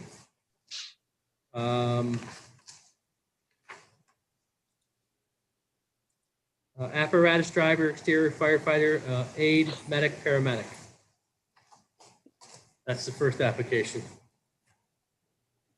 So Anybody want to moved. make a motion? Moved. Need a second? Second. Seconded by Pam. Everything's signed except for the village. All in favor? Aye. Aye. Opposed? Next is Hagler.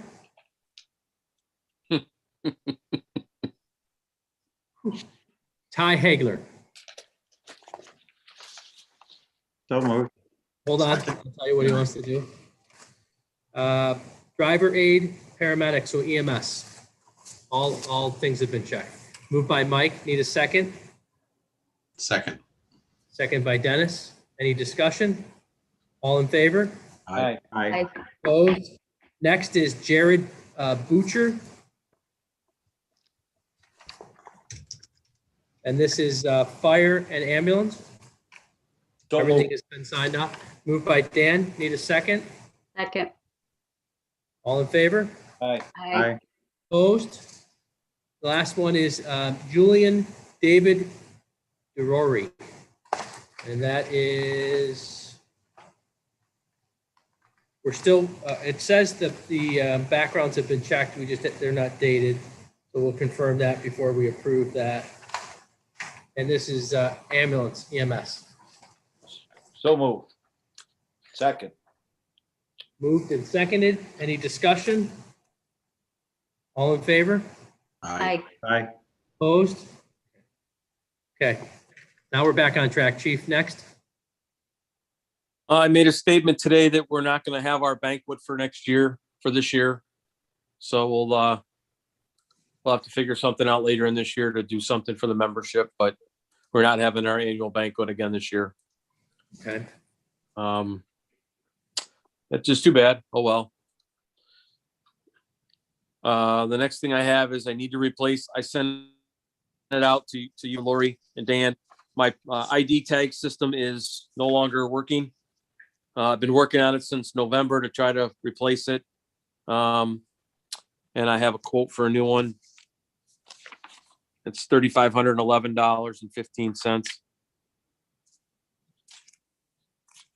And this is what we use to ID all of the village employees, not just the fire department. Yeah, it's the ID printer. Is this a sole source vendor, or we just haven't been, this is compatible with what we have to the software that we have? No, it's all new. They are on contract. Okay. It is New York State contract. Okay. And you have it in your budget line? I do not. I'll end up taking it out of my budget line though. We don't plan for replacement things like this.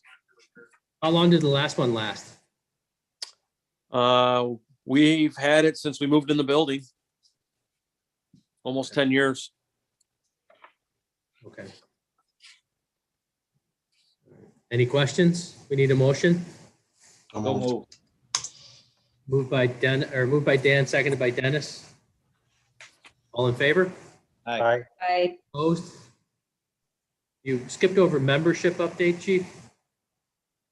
Yeah, I just wanted to, so we've had all these members that we're approving. We have about 24 in the pipeline right now. New members coming in the door. I think we've done 9 new ones in the last 2 meetings. So our next orientation is not until May, but the recruiting company we have doing stuff for us, are refocused on everything seems to be working. We're bringing them in and we're losing them as quick as we're bringing them in. So at least we're bringing them in, I guess.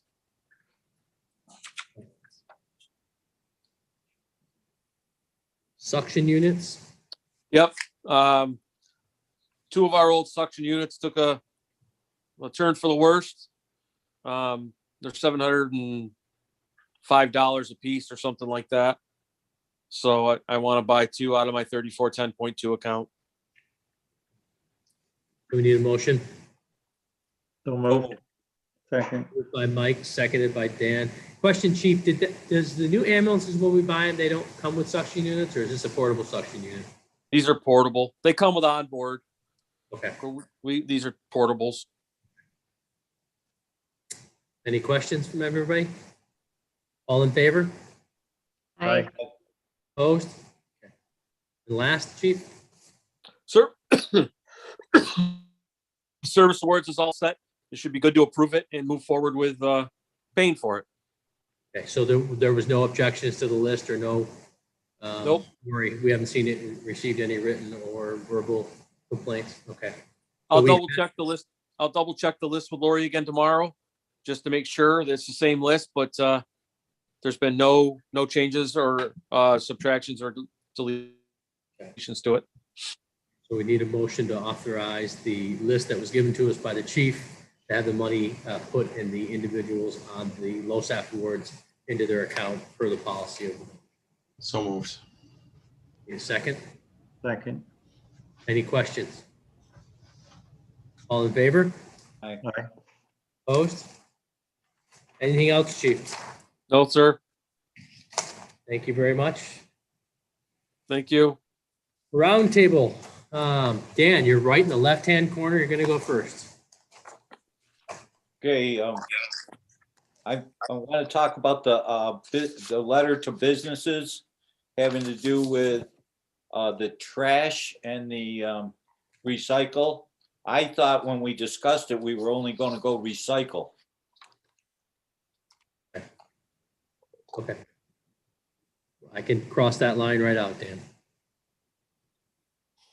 I always thought, and I could be wrong, that businesses were not, I asked Mike to research, Mike, if you could unmute. I asked Mike to research it in the code. Mike couldn't find it anywhere, but I thought commercial, like we make a commercial business, a restaurant, some establishments go get their own dumpster, apartments, things like that. I just thought commercial businesses were supposed to have their own dumpsters. Mike, you couldn't find it anywhere in the code, correct? That's right. So that's why I was including commercial businesses, Dan. Because let's take an example of, a restaurant is a little bit easier because they're heavy use and that's in their, isn't that part of their site plan, Mike? Yep. But like some of these businesses, they're just not using a dumpster, and we are in fact a dumpster. You know, I can think of one right at the corner of Route 5 and South So would Manly. you say a dentist's office is a business? Yes. Okay. Last I knew, dentists make a lot of people happy and they make a lot of money too. I know that. They're not in business not to make money. Dan. Business and what is it? They're a not-for-profit. They're a profit business. So, but I guess I can agree with what you're saying, but I think then we should look at changing our code and let them be grandfathered. But everything else going forward, if it's a business, they're either required to get a dumpster or they pay this fee. I don't think the village taxpayer should have to pay for this. I think it's something that we had, It's going up and up and up and up and up. I think it's something that we had talked about in the past as far as where costs were going and what was going to happen, that eventually we would look at something like this. I do recall, as you do, Mark, that like a lot of bigger businesses were required to have their own dumpster, their own area of trash removal system or whatever. And I think that as time goes by and with these rates going up the way they are, we have to look at certain aspects of things. And it's, you know, it's the taxes that they pay on their buildings or on their properties and stuff is not unlike what a resident pays, but sometimes the refuse is a lot more than what a resident might have. Exactly. When this whole thing started, I suggested two ways of doing it. First of all, notify them that we were looking at doing this. I don't know whether we did that, but now we're sending out a letter saying we are going to do it. Okay. And I at that point, I thought we were only talking recycling. I don't know. Everybody else heard a different thing. That's fine. Well, what we can do is send this letter out without the $350 a year for the garbage and recycling and change, but also add a paragraph that says we also will be reevaluating commercial garbage disposal for properties in the village, and there may be a change in the upcoming future. Well, no, if everybody agrees with it this way, I don't know. Does everybody have a copy of the letter?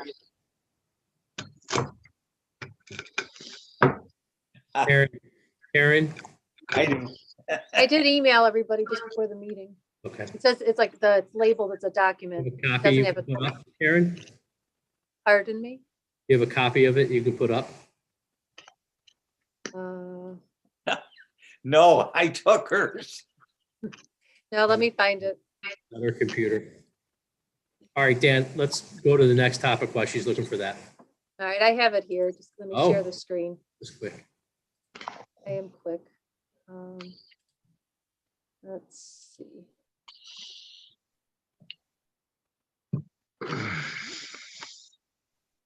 So this is the draft letter that we did. Pat and I went through the totals. We thought that was a fair total.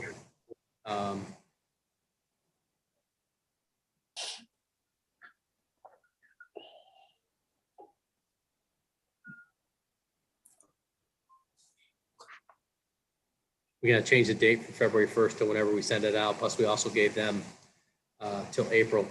So we gave them a month grace period. So Right, no, Plus I Mar- have changed I'm it. comfortable going either way. I'm just saying, I think we need to look at, I don't know who made the comment, Mike or Dan, but I think they're correct. Some are using more than an average household uses. So. And I think that shouldn't be the case.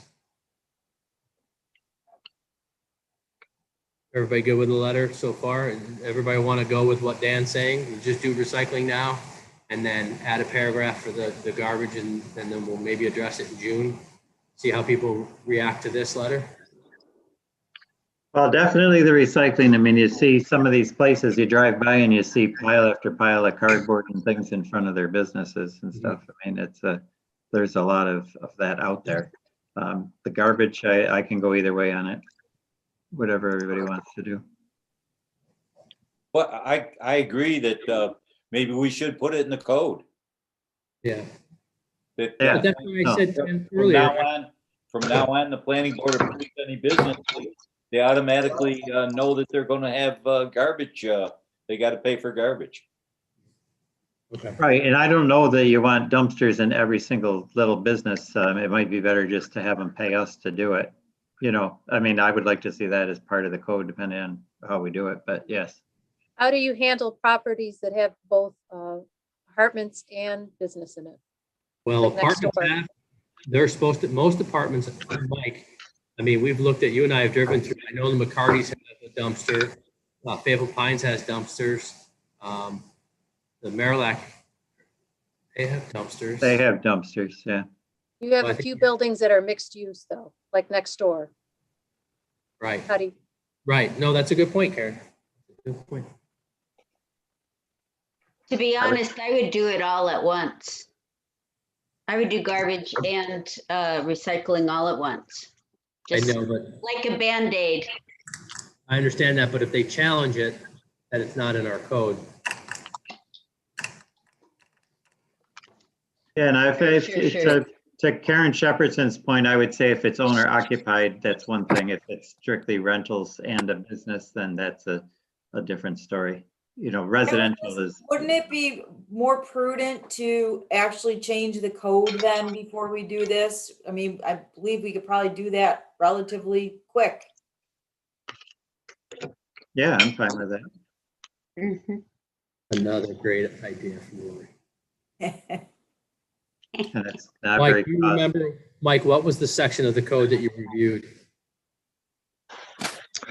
Oh, God, I don't know offhand, Okay. all of it.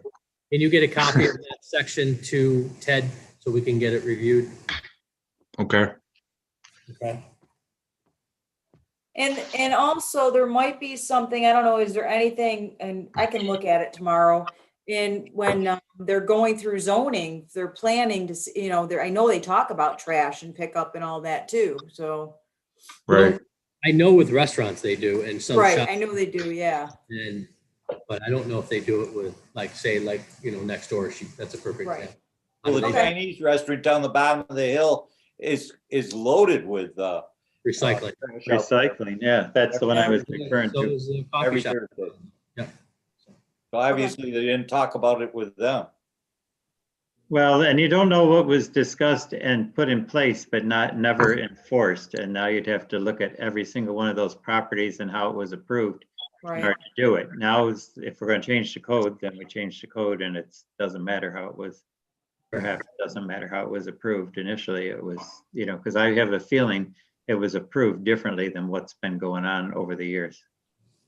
I just want to make sure that the residents aren't burdened by this new, it's already a burden. But it doesn't need to be an undue burden by something that we're not doing, that we should be doing, or at least looking at. So, okay, Dan, next item. Yeah, I got a few things, but I'm going to skip them for tonight because it's been going a long time. I just like to say, give a shout out to Karen Shepherdson and a round of applause. She did a great job maintaining the office on her own for a while.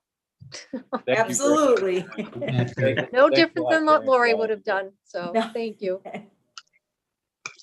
Thank you.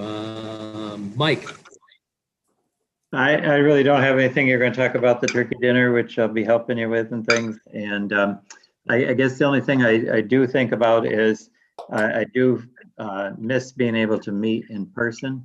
I know we have the ability to broadcast our meetings, even if we Bringing it can't up. open them to the public, but I know a few of us, perhaps myself anyways, have had the shots, and things are lightening up a little bit overall in the communities and stuff. So I would like to see us go back to in-person meetings as it's available and comfortable for everybody else. I'm comfortable with it, but I would like to do that as we can. I think we get things accomplished a little easier and better if we were in person. I was going to bring that up, and what I like to do, and Mike, if you can mute yourself, that'd be great. Next meeting in March 8th, I'd like to, I have ordered dividers too for us, so that we have plexiglass between us. If you're comfortable, please come. If not, we'll Zoom you in, but I'd like to be back in person in our meeting in March 8th. That doesn't mean anything else has changed other than being together. I go for that, boy. I like You to would have, it would be all or nothing though, right? So it would be be open, with people. Understand that. it I would be know it's a open. Okay. burden for you, Karen. Pardon but me? I know it's a burden sometimes when we try to do Zoom and broadcast and be. Not to me, but it's to the public because it's difficult for everyone to hear what's going on. Okay. All right. Anything else, Mike? No, that's all. Thank you. Pam? Nothing except for I am interested in all of the things that we have under roundtable here. I want to know what is going. I am signed up for the NICOM meeting, and unlike you guys, when we have these late nights like this, I am really glad to be at home at the snowy night Your home. with my blankie. And I think that there are possibilities that more of our community can tune in and hear all of this, and we'll see what the communications can bring us throughout. So we'll see. Dennis? I concur with Mike. I'm ready to get back together. This is work for what it is. Outside of that, I'm ready to see everyone, including Dan. A little dig there, Dan. Other than that, I am good and am happy to support the mayor's dinner in any way you need. Thank you, sir. Thank you. Lori? No, I'm all good. I'm looking forward to seeing everybody tomorrow. Great. Mayor's Turkey Dinner is on the 7th. If you'd love to donate a turkey, we're still short some turkeys. It's going to be 100% takeout this year. Janet and I are meeting this week. We've already reviewed the menu. Mike and I have spoke, so it's going to be a little bit simpler. On Saturday, it's going to be mostly Mike, me, and Dan usually, and that's prepping and get everything done and ready. And then Sunday, we're looking at help for serving and getting the meals prepared. I think we need a total of 6, but Janet is helping me out with that. So we should be in good shape, but I'll absolutely reach out to everybody. But right now, the big need is we're trying to get all the sponsors done. Lori, I got to go through with you and who said yes and who hasn't responded, so we get that list. Right now, I think 11 yeses. Yes, Dennis. Is the freezer open? The freezer's working, yes. So Yeah. I'll bring the mashed potatoes by, and then I have a turkey. You guys can have. Yeah, I forgot to get one this year, and I didn't know now this time of year they're more expensive, which Janet was telling me. Usually people are great. Last year, I think, Mike, what did we get? 15 donated? We had a lot donated last year, but we'll get some more. And donated. I got one in my freezer. I'll bring over tomorrow. And if she's not there for any reason, you can always call me. Not tomorrow during the day so much, but Just leave it in the snow outside. I can get you inside, or you can tell me it's there and I can put it in when I get How there. many more turkeys do you need? I think we had 6 or 7, so we're still short 6 or 7. So we serve about 200 meals. So I intend to get one. I just haven't done it yet. So we cooked 15 last year. So You think we're gonna need 15? Well, she likes smaller ones to handle, like 15 pounders rather than, so they weren't like 15, 20 pound turkeys. They were 15 that were. That's what I have, but we're hoping. Yeah. We're hoping. One of the nice thing is that with the sponsors are going to get 10 instead of 8. They're going to get 10 meals, so it's an even. So I know that like the fire department bought 2 tables and they've got 20 people already signed up. So All where right. we would normally not get that many. When do you need them by? At the latest. About a week from now, so they could thaw out and be ready to go. The next newsletter is going to be focused mainly on the budget that we're going to be releasing. Dennis and I have been talking about doing the bar graphs and the circles and the pie charts and really trying to take it to the next level with letting the residents understand what's in the budget, how much we're budgeting, what the proposed tax rate is, the revenues. So it's going to take us a little bit of time once Lori gets back and we get everything going and get everything put in. The idea is to just let them know the highlights of what the proposed budget is, and then the departments will have some areas to write articles. So, and that will be mailed, obviously, because of the COVID situation we're in. So right now we're just putting that together or just starting to think about that. The NICOM legislative Zoom meeting that we had last week on Tuesday was absolutely very well attended. We had Assemblyman Sturpey, Assemblyman Hunter, Senator Mannion, Senator May. There was another Assemblyman, I'm not sure of his name, began with an L. And then we had the representatives from NICOM. We had 9 of 15 mayors on. It lasted a little over an hour. And the big things that we discussed were all the new, actually the federal funding with the stimulus and what we could do with our local leaders to make sure they understood the importance of the federal funding. The cannabis legislation that's coming out, the impact on this federal aid that's coming through right now. The governor's trying to circumvent the federal government and have it come to him, and then he'll